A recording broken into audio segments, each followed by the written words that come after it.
Baik, baik. Pak Sulaiman, kami mohon Anda tahan dulu karena saat ini kita juga sudah terhubung dengan Kapuspen TNI, yaitu Maijen TNI Christomay Sianturi. Selamat sore, Pak Selamat sore, Mbak. Kapuspen. Baik, Pak Kapuspen, mungkin boleh diberikan pernyataan awal dulu terkait dengan peristiwa ledakan yang terjadi di Garut Selatan ini. Apakah memang benar ledakan ini terjadi ketika lubang untuk memusnahkan detonatornya yang bermasalah, bukan saat proses pemusnahan amunisi yang kedaluarsanya? Seperti apa kronologinya?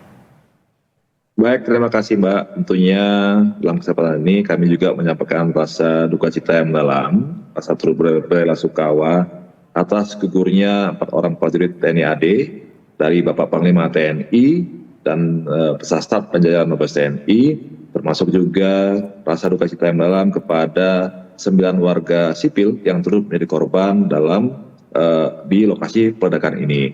Memang benar pada pukul 9.30 tadi telah terjadi musibah dalam rangka peledakan munisi yang sudah akhir atau expired milik dari Kubus 3 Puspalat.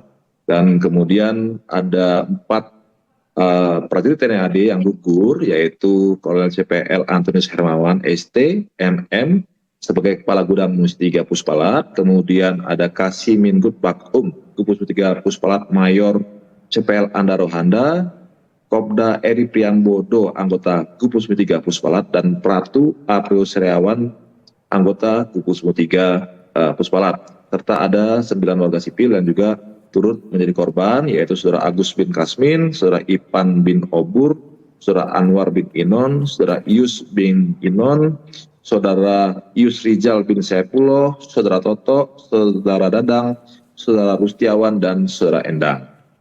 Nah, ke-13 jenazah tadi saat ini sudah berada di rumah RSUD Pamengpeuk untuk dilaksanakan otopsi dan pemulasaran jenazah.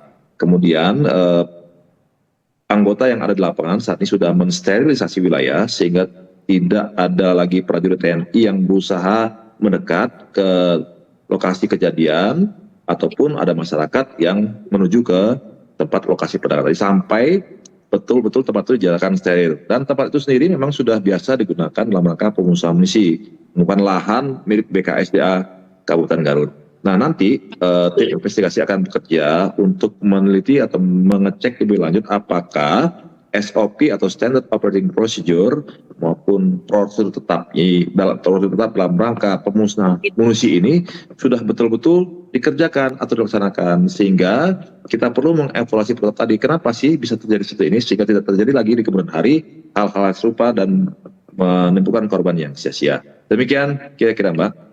Baik, dan dalam kesempatan ini saya ingin Anda untuk menyampaikan Pak secara singkat terkait dengan SOP pemusnahan amunisi yang kedaluarsa atau tidak layak pakai, mulai dari proses awalnya hingga akhirnya dilakukan di lapangan yang memang sudah menjadi lokasi biasa ya Pak ya untuk pemusnahan tersebut. Seperti apa sebenarnya SOP-nya?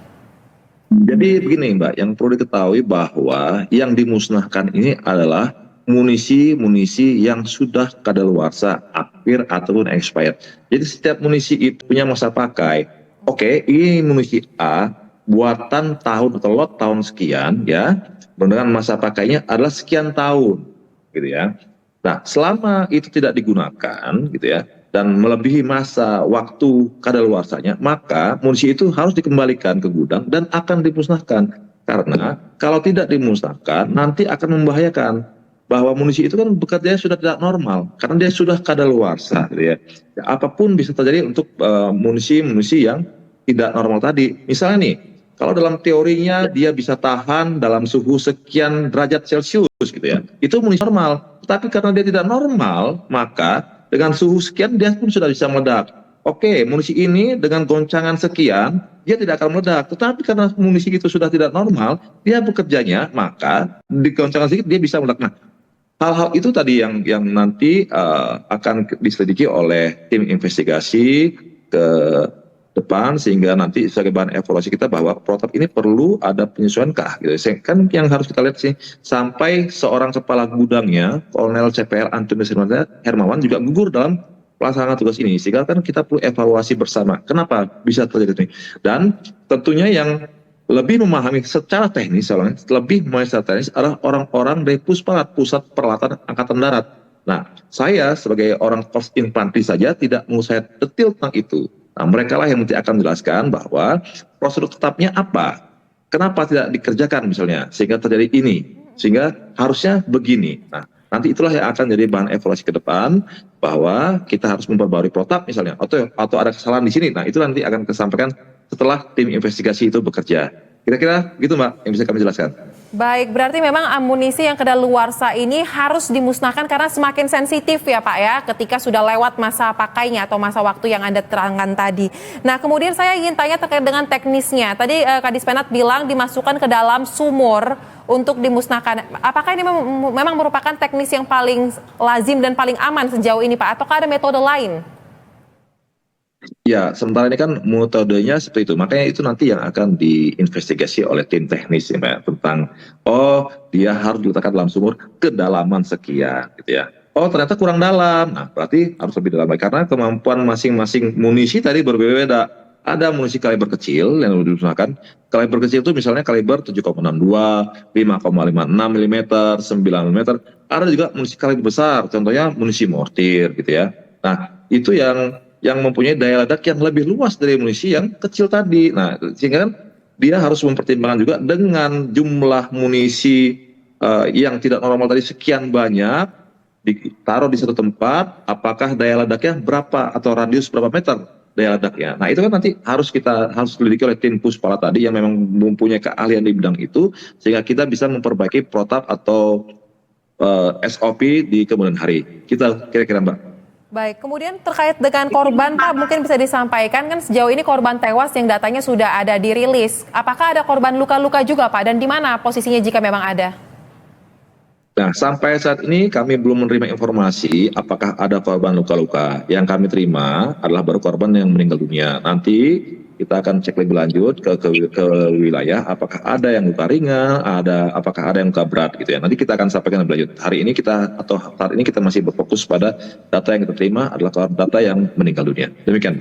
Baik, untuk proses investigasi yang Bapak katakan tadi, untuk mengetahui persis apa penyebab dan bagaimana situasi di sana saat peristiwa terjadi, ini apakah sudah ada tenggat waktu atau biasanya berapa lama Pak sehingga hasil diketahui? Yang jelas kita inginkan hasilkan as soon as possible, Pak, secepat mungkin. Tapi biarkanlah tim itu bekerja dulu, karena kan mereka lah yang tahu secara teknis apa yang harus mereka lakukan ya.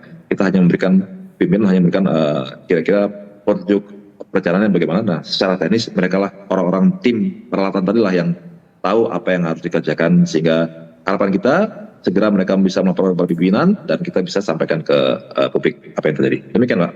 Baik, yang jadi pertanyaan masyarakat juga nih Pak terkait dengan peristiwa ini, apakah sebelumnya sudah ada pemberitahuan kepada masyarakat yang mungkin tetap tempat tinggalnya, pemukimannya tidak terlalu jauh dari lokasi TKP terkait akan ada agenda operasi militer tersebut? Karena kan ada masyarakat yang katanya juga mendekat ketika ada dentuman terdengar. Seperti apa proses edukasi dan informasi kepada masyarakat sekitar dilakukan? Ya, lahan itu sebenarnya kan lahan yang jauh dari pemukiman. Sudah dipertimbangkan oleh tim Puspalat bahwa tempat itu memang aman dengan jarak radius sekian ratus meter atau sekian kilo dari pemukiman, aman untuk dilakukan.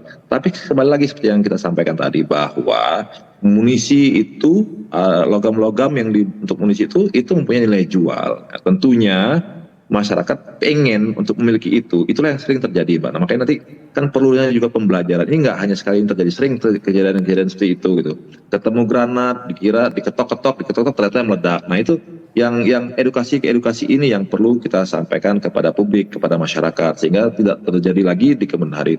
Ya, tapi kan mereka tadi ada ledakan. Karena sudah terbiasa setelah ledakan aman, mereka merapat menemukan sisa-sisa besi-besi logam tadi, ada tembaga, ada kuningan yang kalau dikumpulkan kan sekian kilo dijual ke tempat yang pengumpulnya itu bisa jadi duit, itu ada keuntungan di situ. Nah, mungkin masyarakat perlu seperti itu. Nah, makanya inilah yang perlu nanti dicek oleh tim investigasi apakah betul analisis kita seperti itu sehingga di kemudian hari tidak lagi terjadi hal-hal ini. Nah, apa langkah-langkahnya untuk berikutnya? Apakah ada sosialisasi ke wilayah lagi ke tempat itu gitu ya, sehingga masyarakat juga memiliki pemahaman yang betul-betul bahwa apabila itu dilanggar akan berbahaya bagi dirinya. Gitu Mbak, kira-kira.